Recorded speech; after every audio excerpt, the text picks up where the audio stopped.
Bonjour, je vous parle aujourd'hui du schéma d'isolement social qui fait partie du domaine séparation et rejet. Les patients ayant ce schéma ont la croyance qu'ils sont différents des autres gens.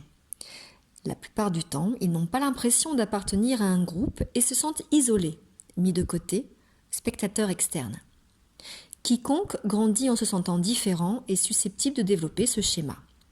C'est le cas par exemple des gens ayant un don, les personnes issues de familles célèbres, les gens dotés d'une grande beauté ou au contraire particulièrement laids, les homosexuels masculins ou féminins, les membres de minorités ethniques, les enfants d'alcooliques, des rescapés de traumatismes, des handicapés physiques, des orphelins ou des adoptés, et des gens qui appartiennent à une classe socio-économique significativement plus haute ou plus basse que ceux qui les entourent.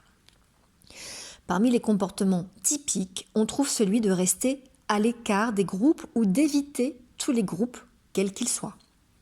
Ces patients ont tendance à pratiquer des activités solitaires. C'est le schéma des perdants. Selon la vérité du schéma, le patient peut se sentir appartenir à une subculture, mais se sentir à l'écart du monde social au sens large. Il se sentira éloigné de tous les groupes, mais sera capable d'avoir quelques relations intimes ou sera isolé de pratiquement tout autre individu. Le but du traitement principal est d'aider les patients à se sentir moins différents des autres. Même s'ils ne sont pas dans la tendance générale, il existe d'autres personnes qui leur sont semblables.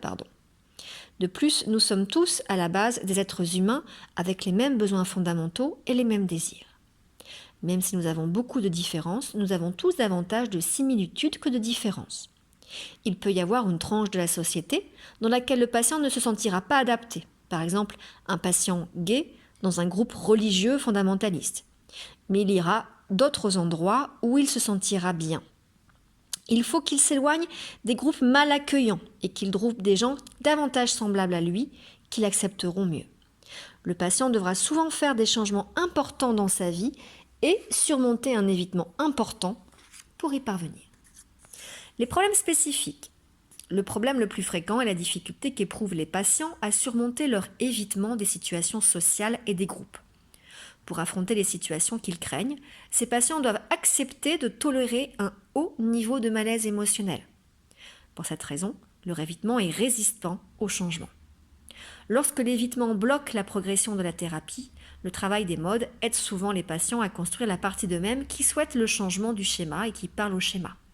Les patients peuvent par exemple imaginer la situation d'un groupe dans lequel ils se sont récemment sentis isolés.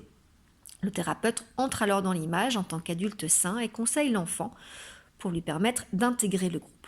Plus tard, le patient entrera dans l'image sous la forme de son propre adulte sain pour aider l'enfant à maîtriser les situations sociales et à en profiter.